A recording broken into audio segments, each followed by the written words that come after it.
함께 나누실 하나님의 말씀 보도록 하겠습니다. 히브리서 11장 1절 말씀입니다. 믿음은 바라는 것들의 실상이요 보이지 않는 것들의 증거니. 아멘. 오늘 이 시간에는 믿음의 의미에 대해서 말씀을 함께 나누고자 합니다. 그리스도인이라고 하면 그리스도와 그분의 구원을 받아들인 사람이다 라고 말할 수 있겠습니다. 그러면 어떻게 그리스도와 그분의 역사를 받아들였습니까? 그 대답은 매우 간단합니다. 그리스도를 받아들인 유일한 단 한 가지의 길은 믿음으로 말미암아 받아들이는 것이지요. 사실을 받아들이는 것이 바로 믿는 것입니다. 신약 성경에서 믿음이라는 단어는 150번 나옵니다. 이 단어가 반복되고 강조되는 이유는 믿음이 그리스도를 받아들이는 유일하고 중요한 길이기 때문입니다. 다른 종교에서는 기독교처럼 믿음을 강조하지 않습니다. 석가모니는 나를 믿으라고 말하지 않습니다. 공자 또한 나를 믿으라고 말하지 않습니다. 그러나 성경은 우리에게 그리스도를 믿어야 한다고 하는 것을 반복해서 강조하고 있습니다. 그리스도인의 신앙에서 가장 중요한 것은 믿음입니다. 그럼 먼저 믿음의 의미에 대해서 생각해 보시겠습니다. 믿음이라는 단어가 성경에, 신약 성경에 150번, 구약에서는 그 이상 쓰였을지라도 그 정의를 말씀하신 것은 단 한 번뿐입니다. 물론 의미는 여러 가지로 이야기했지만 이 믿음에 대해서, 그 의미에 대해서 이 단어의 뜻을 설명하고 있는 것은 단 한 곳, 오늘 본문에 믿음은 바라는 것들의 실상이요 보지 못하는 것들의 증거니. 믿음은 바라는 것들의 실상이고 보지 못하는 것들의 증거입니다. 책상의 본질은 나무고 못의 본질은 철이지요. 실상. 그래서 이것이 실제화라고 하는 것은 본질을 깨닫는 것입니다. 책상이 나무로 됐다. 그리고 못은 철로 됐다. 그 본질을 깨닫는 것입니다. 예를 들면 가구를 보면 금방 나무로 만들었구나 하는 것을 알 수 있습니다. 철을 보면 이 못을 보면 철로 만들었구나 라는 것을 알 수 있습니다. 이 능력이 실제화시키는 힘인 거지요. 우리 주위는 다양한 색과 모양을 가진 수만 가지의 물체로 구성되어 있습니다. 또 우리 몸 안에는 많은 형태와 물체가 있습니다. 이 안 세계와 바깥 이 세계 사이에 끊임없는 이 교류가 일어나고 있죠. 바깥 세계의 자극이 안의 세계로 전달되고 안의 세계는 바깥 세계에 반응을 합니다. 이 세계를 연결하는 매개 기관이 바로 오관, 시각, 청각, 후각, 미각, 촉각이죠. 이 오관을 통해서 바깥 세계의 자극인 이 어떠한 자극들이 우리 안으로 들어와서 어떤 인식을 낳게 되고 안에 있는 모든 것을 바깥 세계에 전달을 합니다. 만약 사람에게 오관을 제해버린다고 하면 바깥 세계의 어떤 것이 사람 안으로 들어올 수 없습니다. 만약 사람에게 눈이 없다면 어떤 무지개가 아무리 아름다울지라도 자신 안으로 받아들일 수 없습니다. 그런 색깔이 가지고 있는 아름다움을 알 수 없기 때문입니다. 뭐냐면 그에게는 색깔을 실제화시키는 능력이 결여되어 있기 때문입니다. 만약 그에게 지금 가을같이 아주 아름답게 코스모스가 피어 있는 그러한 아름다운 공원, 그래서 참 아름답다. 그런데 그에게 만약에 아름답다고 이야기하면 뭐가 아름다운데? 라고 말하겠죠.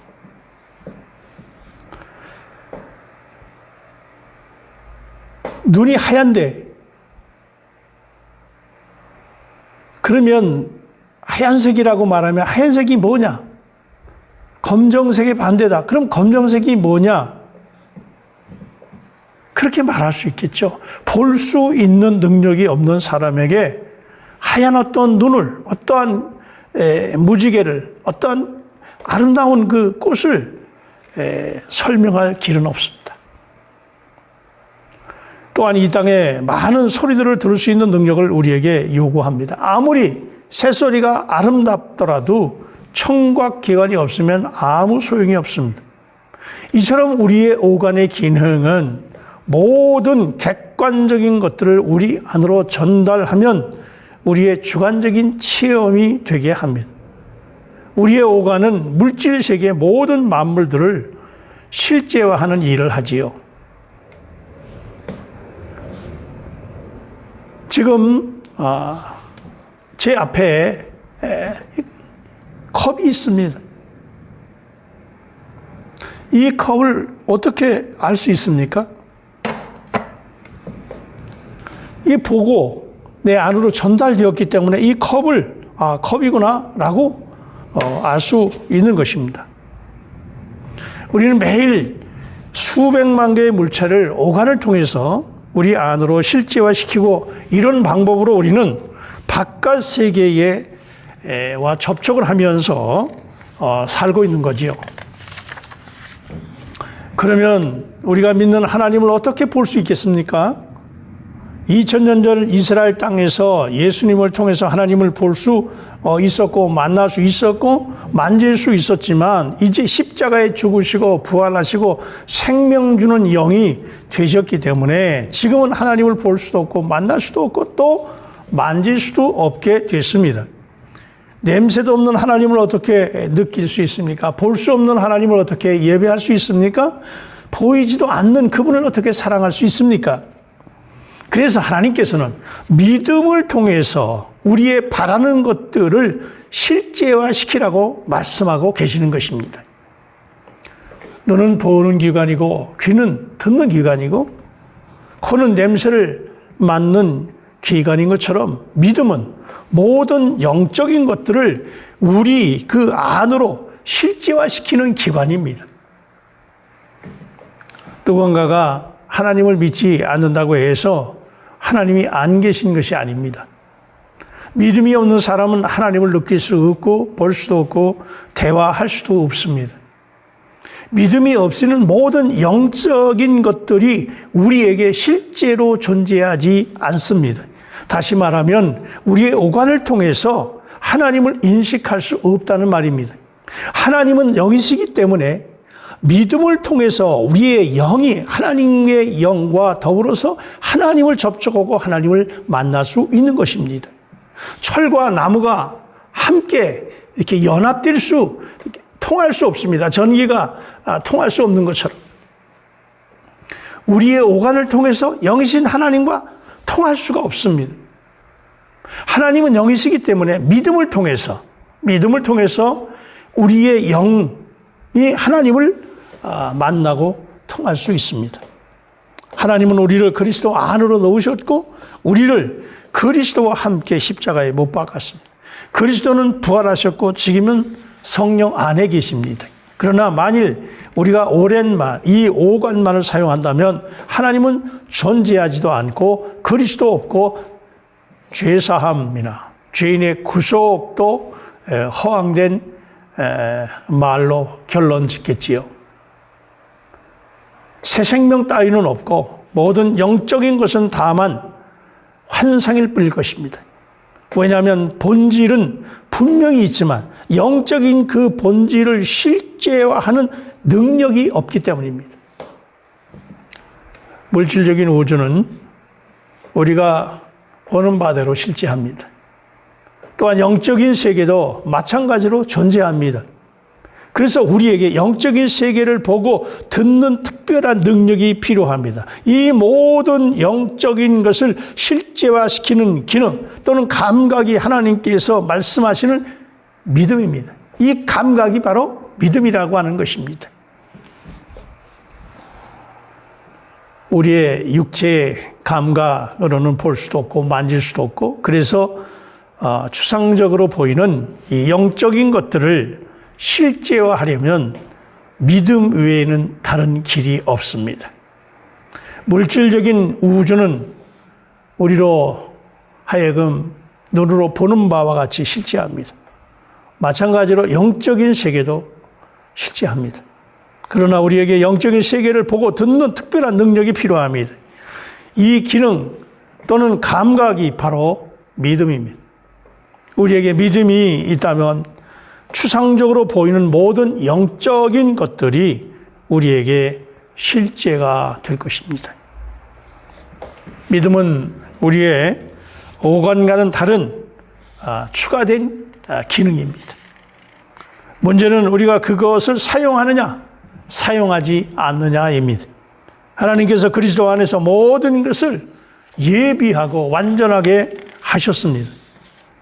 그분은 또한 모든 사람, 언제 어디서나 그리스도를 누릴 수 있도록 그리스도를 성령 안에 넣으셨습니다.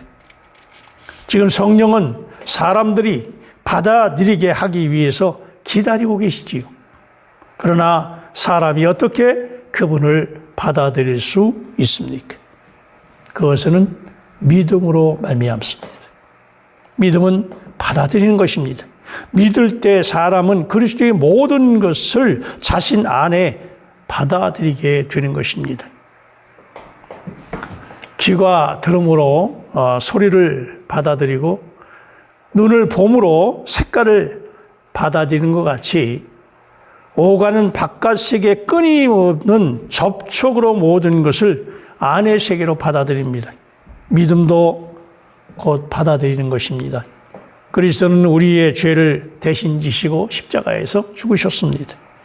이 사실을 믿을 때 이 사실이, 이 복음이, 이 말씀이신 주님을 우리 안으로 받아들이는 것입니다. 하나님께서 바울을 통해서 우리를 그리스도와 함께 십자가에 못 박았고, 그래서 우리의 옛사람은 이미 죽었다고 말씀하십니다. 이 말씀을 우리가 믿을 때 우리가 이미 죽었음을 받아들이는 것입니다. 하나님의 말씀과 그 역사를 믿을 때 그것들은 우리 안으로 들어옵니다. 이것이 믿음의 기능입니다. 그러나 여기서 우리가 주의할 점은 믿음과 동의는 다르다는 것입니다. 동의는 생각의 활동이지만 믿음은 삶 자체입니다. 따라서 지적인 활동을 통해서 영적인 것들을 인식하려는 것은 소리를 보려고 눈을 사용하는, 색깔을 맛보려고 혀를 사용하는 것과 같습니다. 영적인 것들을 받아들이는 것은 동의의 문제가 아니라 믿음의 문제입니다. 우리는 우리의 믿음을 하나님의 말씀과 화합시켜야 합니다. 하나님의 말씀에 대해서 의심하거나 논박하지 말고 오히려 말씀을 우리 자신과 동일시해야 합니다. 그러면 구원을 받습니다. 우리가 예배당 안에 전기가 설치되어 있습니다. 스위치를 올리면 불이 켜집니다. 하나님을 받아들이기 위해서 믿음이라고 하는 스위치를 사용하기만 하면 즉시 구원이 이루어집니다. 10년 전에 설치했던,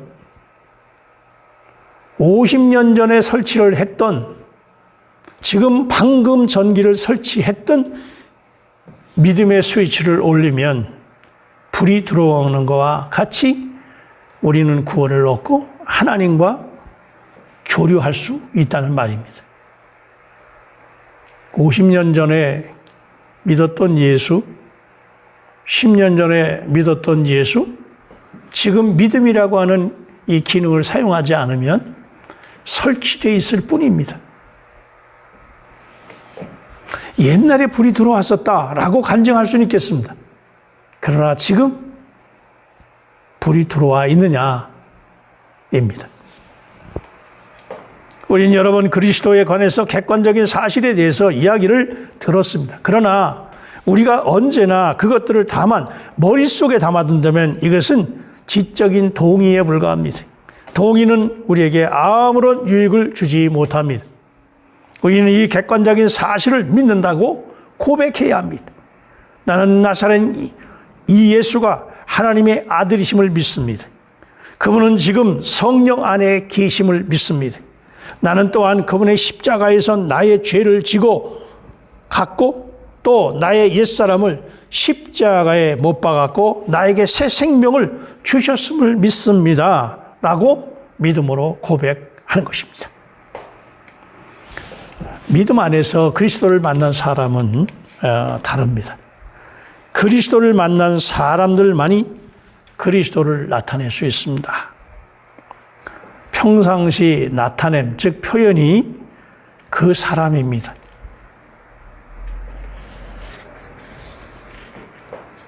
어떤 사람은 늘 그리스도를 말하고 그리스도를 말해내는데 어떤 사람은 계속해서 정치적인 이야기만 합니다.